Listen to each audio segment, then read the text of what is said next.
É isso aí, mais uma aula comigo aí, Carlos Júnior.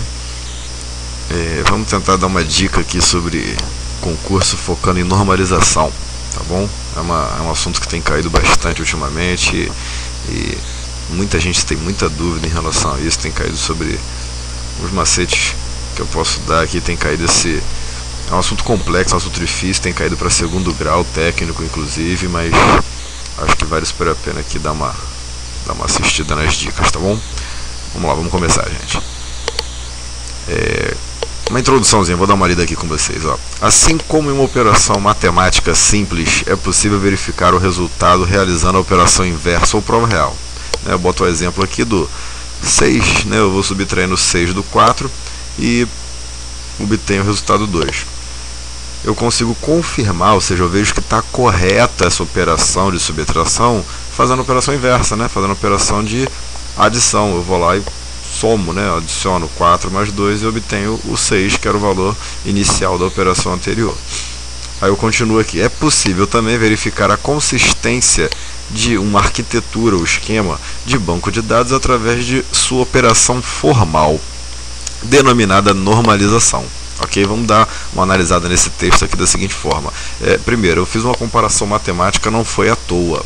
A comparação matemática, esse termo formal que a gente pode ver aqui, formal, ele está totalmente associado, tecnicamente falando, ele está totalmente associado a qualquer aspectos matemáticos, de precisão. Sempre tiver esse termo, é muito importante a observar essa questão, tá? E a normalização dentro do modelo de dados relacional, a normalização é uma técnica que faz exatamente essa analogia que eu acabei de fazer aqui com a prova real de uma operação básica, uma operação matemática simples, tá bom? Ou seja, é uma analogia apenas para uma verificação. Eu faço a prova real da adição, no exemplo aqui, para poder confirmar a subtração que foi a operação anterior, numa operação matemática, perfeito? A normalização, ela é uma técnica, tá, no modelo relacional, onde a gente verifica a arquitetura ou esquema do banco de dados, ou seja, se está consistente, se realmente está funcionando aquilo, porque uma arquitetura, um esquema do banco de dados é algo bem mais complexo do que essa operação matemática do exemplo aqui. Mas a normalização, na verdade, é uma reunião de técnicas, no caso eu vou mostrar 5 aqui, para que seja possível confirmar que está consistente. Perfeito? Muito bem. As formas normais, como eu disse, elas são 5 formas normais. Tá? Eu vou dar uma lidinha aqui que também eu resumi bastante. São 5 formas normais cobradas em concursos, onde não é possível estar em uma forma normal sem ter passado pela anterior obrigatoriamente. Além de serem nomeadas de forma sequencial de 1 a 5, a maioria das inconsistências podem ser resolvidas até a terceira forma normal. E sempre todas as formas normais são utilizadas em uma tabela por vez. Vamos dar uma analisada nesse texto aqui. Já resumi o máximo para a gente conseguir focar bem no macete mesmo, né? O que acontece? Eu falei aqui que não é possível estar em uma forma normal sem ter passado pela anterior obrigatoriamente. Essa palavra é importante, né? Obrigatoriamente, ou seja, não tem outra alternativa. E acabou, é isso. Vou dar um exemplo aqui. Na terceira forma normal, ou seja, se qualquer afirmação em alguma questão vier falando a situação da tabela tal, enfim, está sendo de estar na terceira forma normal. Se ele falou, ele deu isso como um fato, eu já tenho que ter em mente que se eu estou na terceira forma normal, eu obrigatoriamente passei pela primeira e passei pela segunda. Eu sei que parece óbvio, mas para quem está estudando mais a fundo essa matéria, com certeza dá para confundir, tá bom? Observe que eu coloquei nessa disposição aqui, apontando com as setas, já para facilitar. Ela é nomeada dessa maneira: primeira, segunda, terceira, quarta e quinta forma normal, na sequência numérica. E quando eu estou em uma, obrigatoriamente eu passei pelas anteriores, tá? Uma coisa interessante que eu gosto, vou aproveitar a oportunidade para falar. Vamos supor, eu vou falar já sobre isso, só adiantando. A segunda forma normal, ela ela possui uma característica de dependência parcial. É um aspecto que a segunda forma normal possui, tá? Relacionado à dependência parcial. Ou seja, é uma característica desta segunda forma normal. Aí a questão vai e fala alguma coisa. Sabendo-se que está na quinta forma normal e ele cita alguma coisa de dependência parcial. Está certo ou está errado? Muita gente vai lá e vai marcar como errada. Não pode se cair direto nessa afirmação, tem que ver exatamente o que a questão está querendo dizer com isso. Porque, por teoria, vamos ver o seguinte: se eu estou na quinta forma normal, ele falou sobre um aspecto da segunda, ok? Mas ele falou que nós estamos na quinta. Isso está errado? Não, porque eu não falei que ele está dizendo aqui, ó, obrigatoriamente eu tenho que ter passado pelas formas normais anteriores. Em outras palavras, se eu estou na quinta, eu passei pela quarta, terceira, segunda e primeira. Eu passei por todas as formas. Em outras palavras, se eu passei por todas as características de verificação de cada uma já foi efetuada, já foi verificada. Se elas já foram verificadas, eu estou na quinta, como o exemplo que eu dei. Então, com certeza, a dependência parcial que eu disse da segunda também foi verificada sem sombra de dúvida. Porque senão eu não teria nem chegado na terceira. Se ele afirmou que eu estou na quinta, eu passei pela não só a segunda, como terceira e quarta. Ok? Então, é uma dica que eu dou também.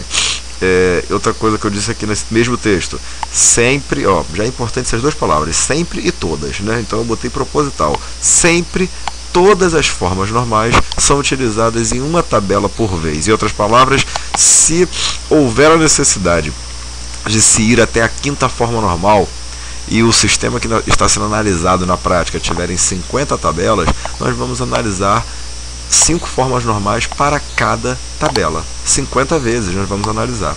Ok? Eu disse mais uma coisa aqui, é que a maioria das inconsistências, ou seja, qualquer desconformidade do modelo relacional, qualquer coisa que venha a inferir algumas regras de integridade do modelo, a maioria, grande porcentagem, ela é resolvida normalmente até a terceira. Em outras palavras, quando eu chego na terceira, eu efetuo a terceira, ou seja, já estou até com pré-requisito para ir para a quarta, mas não vou, eu paro aqui na terceira, eu resolvo grande, mas muito grande parte dos problemas de normalização, ok? Isso é importante ser dito. Vamos lá, falando agora de cada uma rapidinho. Como eu falei, como eu faço todas em cada tabela, quando eu falar que é a tabela analisada, vamos já entender que eu estou falando da mesma tabela, ok? A tabela analisada não pode ter, bem forte, não pode ter atributos compostos e atributos multivalorados, perfeito? Ou seja, se esses dois quesitos aí foram preenchidos, ok, já estou na primeira forma normal. Repetindo, não pode ter atributos compostos nem multivalorados, beleza? Seguindo, segunda forma normal. Eu tenho que estar na forma normal anterior, que no caso é a primeira. Eu tenho essa obrigação. A partir da segunda forma normal, o meu primeiro quesito agora sempre é ter a obrigatoriedade de estar na forma normal anterior, ok? Então, se eu estou na segunda forma normal, o meu primeiro quesito vai ser obrigatoriamente ter que estar na primeira.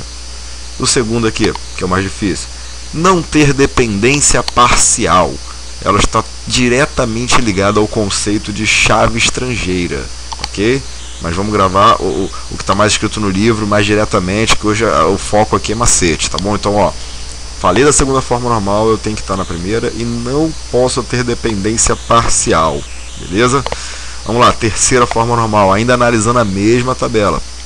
Eu tenho que estar na segunda, ou seja, se aqui, eu na terceira, me pergunta alguma coisa relacionada a atributo composto, vai existir? Não, não pode, porque lá na primeira forma normal, vamos voltar aqui rapidinho, ó. Na primeira forma normal eu não falei que não pode ter, olha aqui, ó, não pode ter atributos compostos, perfeito? Ou seja, se não tem nem composto nem multivalorado, eu automaticamente fui para a segunda.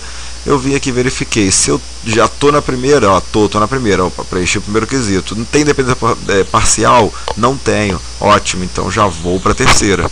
Perfeito? Se aqui pergunta alguma coisa sobre atributo composto, eu já tenho que afirmar que não existe, porque eu tenho a certeza que já foi passado da primeira e da segunda, para eu poder estar na terceira forma normal.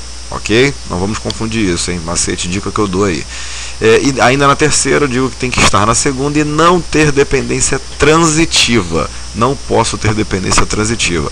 Uma outra coisa que eu falo que é esse TR aqui, né? Esse T aqui, vamos gravar que é de terceira forma normal, ok? Dependência transitiva é de terceira forma normal, ok? Uma ajuda aqui para tentar lembrar na hora de uma múltipla escolha, tá bom? E quarta forma normal, ainda analisando a mesma tabela. Obrigatoriedade deve estar na terceira forma normal e não ter dependência multivalorada. Perfeito? Dependência multivalorada na quarta forma normal. E na quinta, analisando a mesma tabela, eu também, como sempre, falei da parte da segunda, obrigatoriamente eu tenho que estar na forma normal anterior, ou seja, eu estou na quinta forma normal, eu tenho que estar na quarta e não ter dependência de junção. Perfeito? Analisando todas aqui rapidinho, observe que todas têm aqui grifado a negação, perfeito? Na primeira forma normal eu não posso ter duas coisas. Da segunda à quinta eu não posso ter somente uma coisa. Em comum, as 5 formas normais, eu tenho 2 itens a avaliar. Perfeito? Na primeira forma normal, eu não posso ter nenhum dos 2 itens. Da segunda à quinta, dos 2 itens a avaliar, eu tenho que ter um e não posso ter o outro. Perfeito? Vamos analisar um a um rapidinho agora, tendo uma visão geral. Na primeira forma normal, eu não posso ter atributo composto ou multivalorado. Não posso. Se isso for verdadeiro, ou seja, eu não tenho nenhum nem outro, eu já estou na segunda. Aí analisa a segunda forma normal. Aí pré-requisito, eu tenho que estar na primeira, ok? Ou seja, eu não posso ter atributo composto ou multivalorado.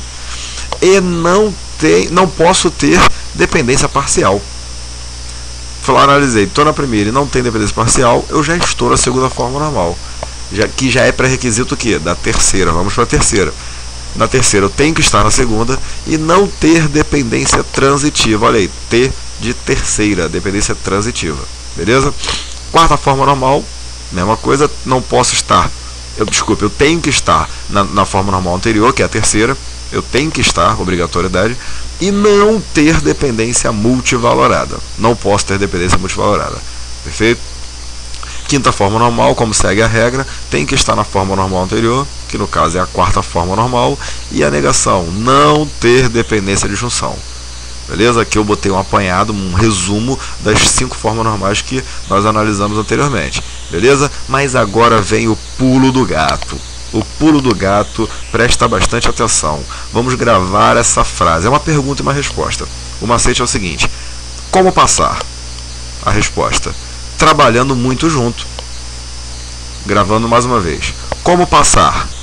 Trabalhando muito junto. Então a gente vai começar a analisar. Vamos olhar, essas coresinhas que eu botei na letra, ó. Destacando, é o que os senhores vão fazer na hora da prova, perfeito? Como passar? Trabalhando muito junto. Então a gente vai destacar essas letrinhas aí. E aí, o que tem essas letrinhas? Essas letrinhas são o seguinte, olha aí, ó. Esse CM é de composto e multivalorado, perfeito? Esse P é de parcial. O próximo é de transitivo. Desculpa o gênero, tá, gente? Me perdoe, mas não dá para atrapalhar o entendimento, né? No caso é multivalorada, né? Desculpa, no primeiro é multivalorado, porque é atributo, né? Nesse azulzinho aí deveria ser transitiva, porque é dependência, né? Dependência transitiva, tá? Mas vamos ignorar esse gênero que eu errei, porque não vai dar para atrapalhar o entendimento da técnica, não, tá? Então, repetindo. No primeiro vermelho é composto e multivalorado. No segundo, verdinho, parcial. Nesse terceiro azul, transitivo. Aí, ó, dependência multivalorada. E por último, dependência o quê? De junção. E aí, na sequência que nós contamos naturalmente, né, da esquerda para a direita, 1, 2, 3, 4, 5, né, assim? Então vamos contar, ó. Primeira forma normal, eu não tenho que ter o quê? Eu não posso ter o quê? Atributo composto e multivalorado. Tá aí. Não posso ter. Na segunda forma normal, eu conto o quê? Eu tenho que estar na anterior, sempre, né? Assim que eu falei, a partir da segunda eu tenho que estar na anterior, ou seja, eu tenho que estar na primeira forma normal e não posso ter dependência parcial. Perfeito? Se isso foi pré-requisito, foi preenchido esse quesito, então eu já estou o quê? Na terceira forma normal. Na terceira forma normal, eu tenho que estar na forma normal anterior, ou seja, a segunda, e não posso ter dependência transitiva. Show? Na quarta forma normal, mesma regra. tem que estar na anterior, terceira forma normal, e não posso ter dependência multivalorada, não posso. Na quinta e última, mesma regra seguindo, eu tenho que estar na forma normal anterior, na quarta forma normal, e não posso ter dependência de junção, ok? Aí agora esse panorama geral fica muito mais fácil na hora da prova, a gente lembrar o pulo do gato, lembrando esse macete aí. Como passar? Trabalhando muito junto, ok? Não esqueçam isso, não esqueçam. Por favor, contribuam, reclamem, elogiem, dê sugestões, participe, curta a página e bons estudos para todos os senhores.